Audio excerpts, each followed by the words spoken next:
Let's take a look at the first problem we're going to solve. Allie wants to fence part of her yard to create a rectangular area for her dog to play in. She will use two walls of her house for two sides of the rectangle, and the other two sides of the rectangle will be formed using fencing. If she has 20 feet of fencing to use and wants to make the largest area possible, what will be the dimensions of the play area and what is the maximum area? Now if we visualize what's going on, we've got the two walls and the play area that's surrounded by a fence. So we'd like to make the largest area possible, but we have a limit on the amount of fencing we can use. We've solved problems similar to this before, but now we're going to look at a new method for solving these problems, and it's a method called LaGrange Multipliers. We'll use this method when we have a function of several variables and we have a constraint. In this case, the constraint is a limit on the amount of fencing we have, and what we're trying to maximize is the area.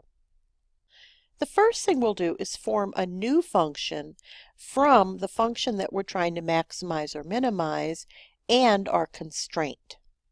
The new function will consist of the function we are maximizing or minimizing minus the Greek letter lambda times the constraint.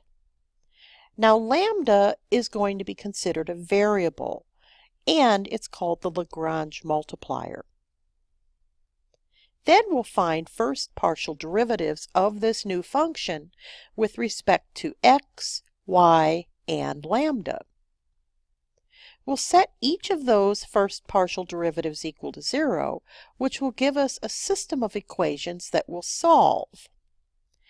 And the values for the solutions will give us a maximum or a minimum value for our original function.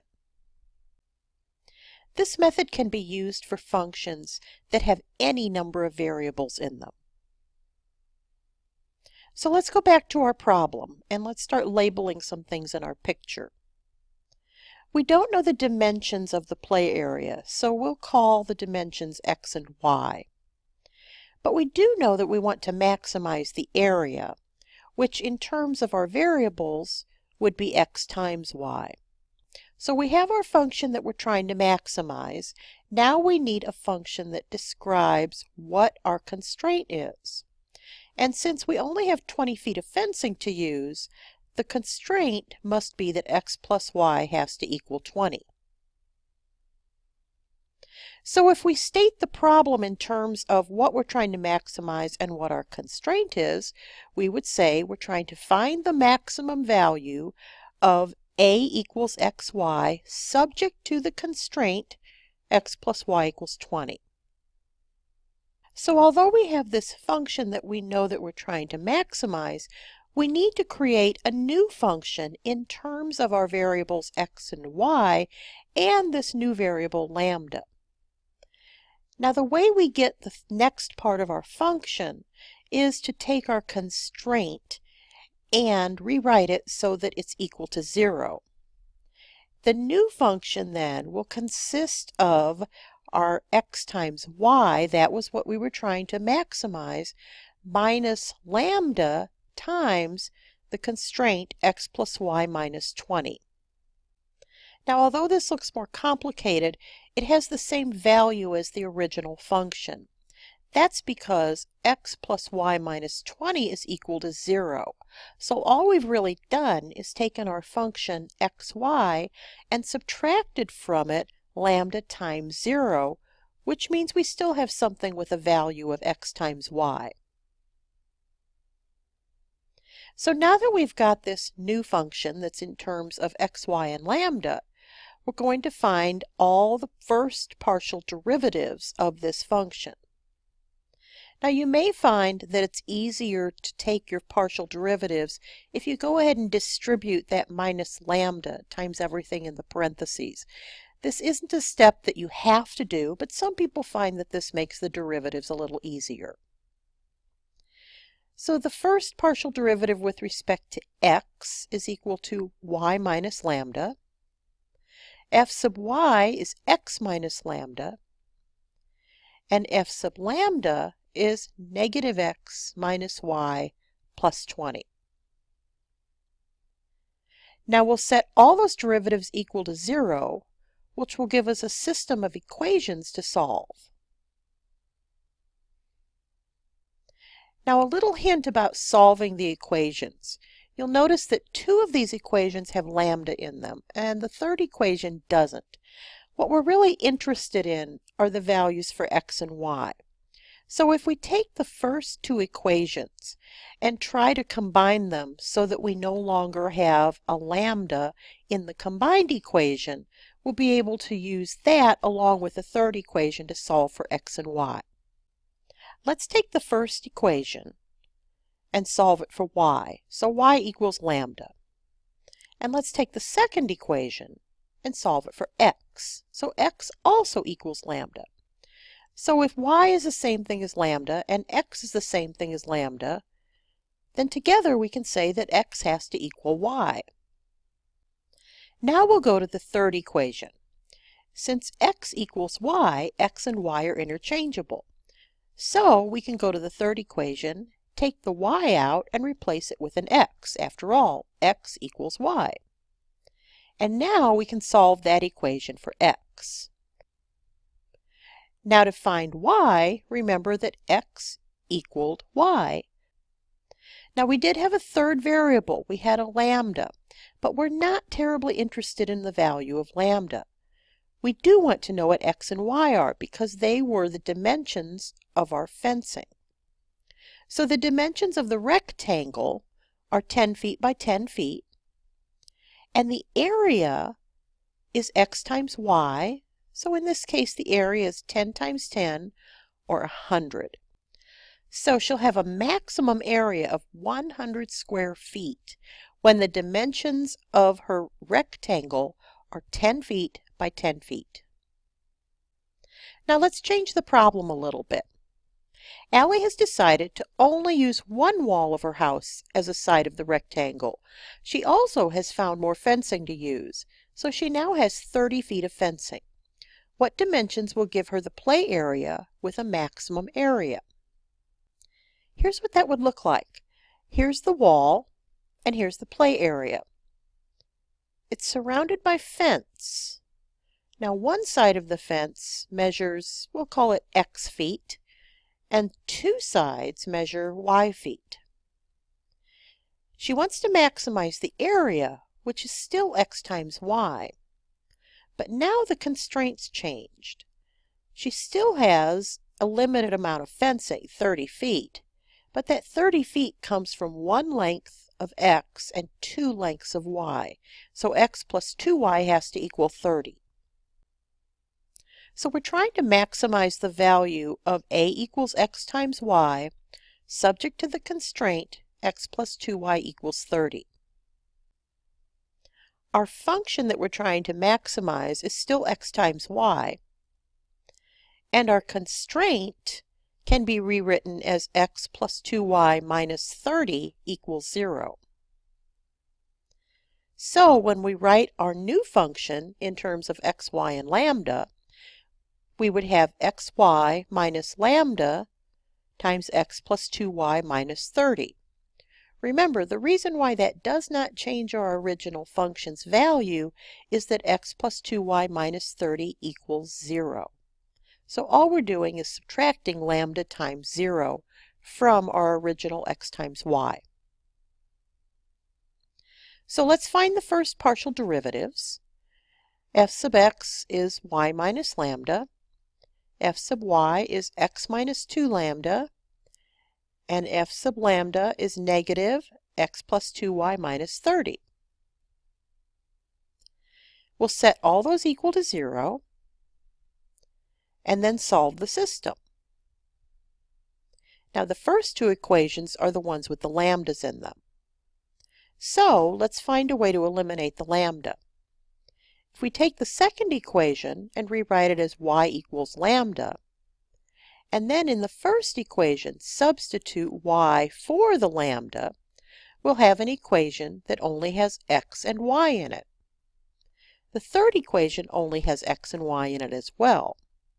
So let's take x minus 2y equals 0 and solve it for x so that we can substitute that into the third equation.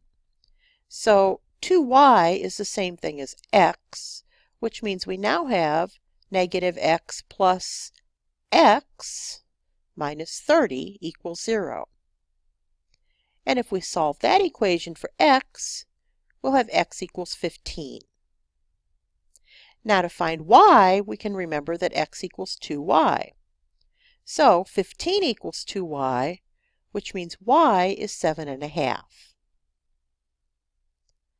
So if we look back at our picture, we'll notice that we had two sides that measured y units and only one side that measured x units.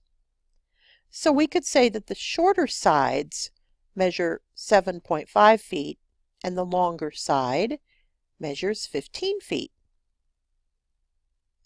The area is x times y, so it's 15 times 7.5, which is a maximum area of 112.5 square feet. Let's try this. Find the maximum value of f of xy equals 3xy, subject to the constraint 2x plus y equals 8. The function we're trying to maximize is 3xy, but we also want to include this constraint in our function. So we'll rewrite it as 2x plus y minus 8 equals 0. So that when we write our function in terms of x, y, and lambda, we haven't changed the value of the function. So we have 3xy minus lambda times 2x plus y minus 8.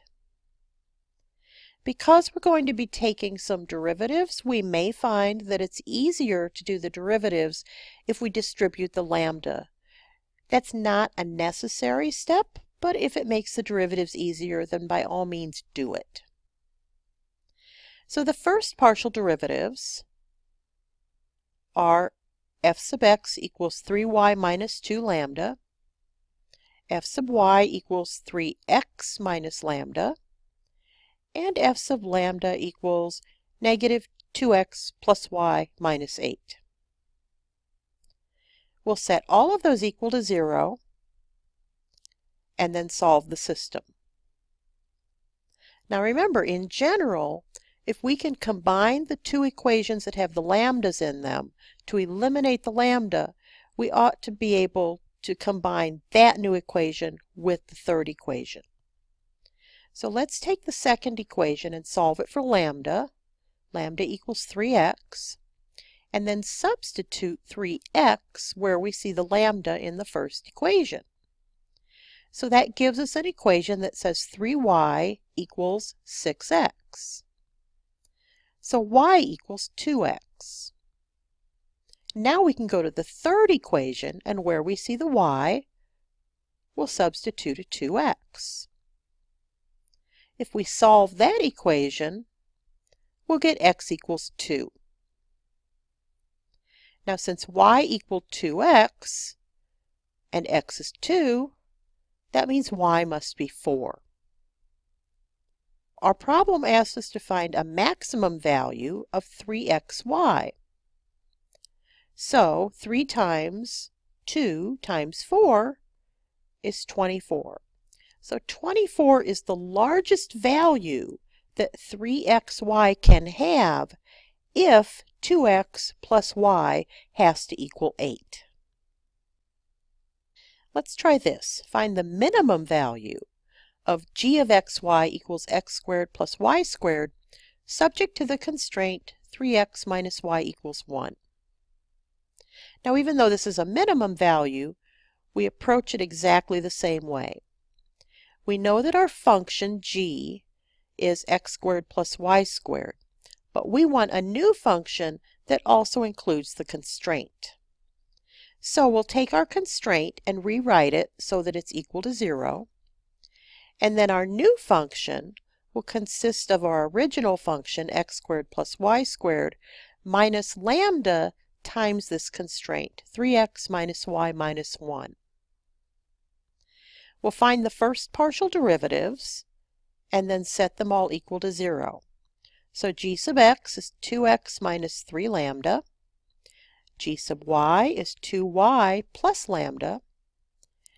And g sub lambda is negative 3x minus y minus 1. So we now have a system of equations that we can solve. If we try to eliminate the lambda from the first two equations, we can do that by solving for the lambda in the second equation. So lambda equals negative 2y, and then substituting that negative 2y for the lambda in the first equation. So 2x plus 6y equals 0, which means 2x equals negative 6y, and x equals negative 3y. So we can substitute negative 3y in our last equation for the x, and then we can solve for the y. And we find that y equals negative 1/10. Now if x is negative 3y and y is negative 1/10, then x has to be 3/10.